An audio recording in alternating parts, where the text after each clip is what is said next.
এখন আমি আপনাদেরকে যে খবরটা দেব, আমি জানি না আপনারা এই খবরটার জন্য প্রস্তুত রয়েছেন কিনা। আমাদের ঈদের 4টি সিনেমা মুক্তি পেতে চলেছে। আমাদের ইন্ডাস্ট্রিতে সবথেকে বড় তারকা মেগাস্টার শাকিব খান, এটা নিঃসন্দেহে সবাইকে মানতে হবে।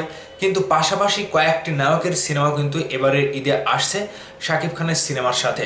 তো কার দৌড় কতটুকু আমরা তো টিজার গান দেখে অলরেডি বুঝে ফেলেছি, তাই না? কিন্তু এর মধ্য থেকেও প্রশ্ন উঠেছে, শাকিব খানের বরবাদ সিনেমা কি আসলে ধীরে ধীরে তার হাইপ কমিয়ে দিচ্ছে, কিংবা শাকিব খানের বরবাদের পাশাপাশি সিয়াম আহমেদের জঙ্গলি সিনেমাটি কি নিজে থেকেই শাকিবিয়ানরা প্রমোশন করে দিচ্ছে, কিংবা অন্যান্য যে কয়টি সিনেমা রয়েছে প্রত্যেকটি সিনেমায় কিন্তু শাকিব খানের বরবাদ সিনেমার সাথে টেক্কা দিয়ে লড়াই করে তারা কি জিততে পারবে? প্রশ্ন উঠেছে এখন বর্তমান সময়ে আগামী ঈদকে কেন্দ্র করে শাকিব খানের বরবাদ সিনেমার পাশাপাশি যে কয়েকটি সিনেমা সিয়াম আহমেদ, দাগি এবং অন্য কয়েকটা সিনেমা আসছে, আর এর মধ্যে থেকে আবারও যোগ হয়েছে জিন 3। তো আগামী রোজার ঈদকে কেন্দ্র করে নিজেদের সিনেমা নিজেরাই টেনে নিয়ে যাবে, এটা স্বাভাবিক।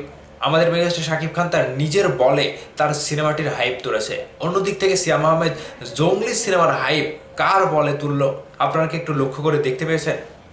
সিয়াম আহমেদ কি তার নিজের কোনো অভিজ্ঞতা, যোগ্যতা কিংবা তার নিজের কোনো নায়কের কোনো হাইপ দিয়ে তার সিনেমার হাইপ তুলেছে? না, এখানে পুরোটাই ভিন্ন কথা।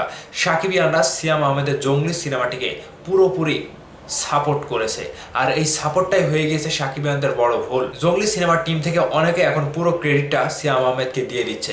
এই ক্রেডিটটা এমনিতেই সিয়াম আহমেদ পায়নি। আপনাদের একটা কথা মানতে হবে, আপনাদের একটা কথা বুঝতে হবে, জঙ্গলি সিনেমাটিকে শাকিব খান থেকে শুরু করে শাকিব খানের বরবাদের পরিচালক এবং শাকিব খানের সকল ভক্তরা জঙ্গলি সিনেমাটিকে সাপোর্ট করেছে বিধায় আজকে জঙ্গলি সিনেমাটি সকলের মুখে মুখে উঠে এসেছে যে আগামী ঈদে একটি সিনেমা আসছে শাকিব খানের সাথে, সেটি হচ্ছে সিয়াম আহমেদের জঙ্গলি সিনেমা। তবে বরবাদ সিনেমাকে পেরিয়ে মানে কোনো সিনেমারই সামনে আসার কোনো সুযোগ নাই, এটা বলতেই পারি আমরা।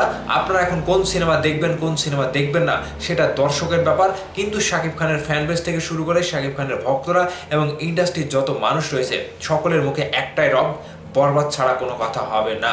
একদিক থেকে বলতেই পারি শাকিব খানের বরবাদের কাছে ওদের খাওয়া শেষ। এখন এই বরবাদ সিনেমা নিয়ে কি আমরা কি বেশি বেশি বলছি? না, বরবাদের টিজার থেকে শুরু করে গান অন্যরকম একটা হাইপ তুলেছে।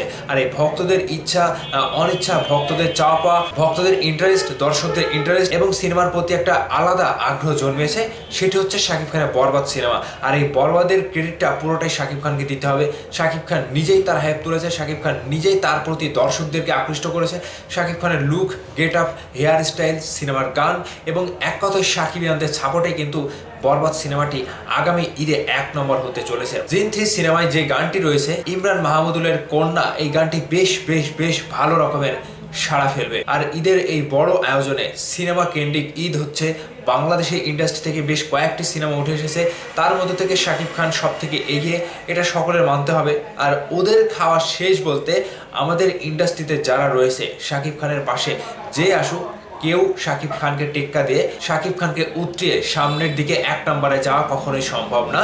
সেটা আবারও প্রমাণ করে দেবে মেগাস্টার শাকিব খান। তবে শাকিব খানের পাশাপাশি যে কয়েকটি সিনেমা রয়েছে, জঙ্গলি বলেন, দাগি বলেন, তাদের নিজেদের যোগ্যতায় যতটুকু তারা পারবে তারা ততটুকু এগিয়ে যাবে। কিন্তু প্রত্যেকটি সিনেমার মধ্যে শাকিব খানের পরে, বরবাদের পরে জঙ্গলি সিনেমাটিকে যে সাকিবিয়ানরা সাপোর্ট দিয়েছে সেটা বোঝা যাচ্ছে। তবে এই সাপোর্টটা আগামী ঈদেও থাকবে এবং সাকিবিয়ানরা আগামী ঈদেও হয়তো জঙ্গলি সিনেমাটি কেউ কেউ দেখতেও পারে। এটাই ছিল আগামী ঈদের যে কয়টি সিনেমা রয়েছে প্রত্যেকটি সিনেমার প্রেডিকশন। তবে সব থেকে এগিয়ে থাকবে শাকিব খানের বরবাদ, এটা নিঃসন্দেহে বলতে পারি। এখন দর্শকদের মতামত চাই, আপনাদের মতামত ভিডিওর নিচে কমেন্ট করে অবশ্যই জানাতে ভুলবেন না। ভালো থাকবেন, ধন্যবাদ সম্পূর্ণ ভিডিওটি দেখার জন্য।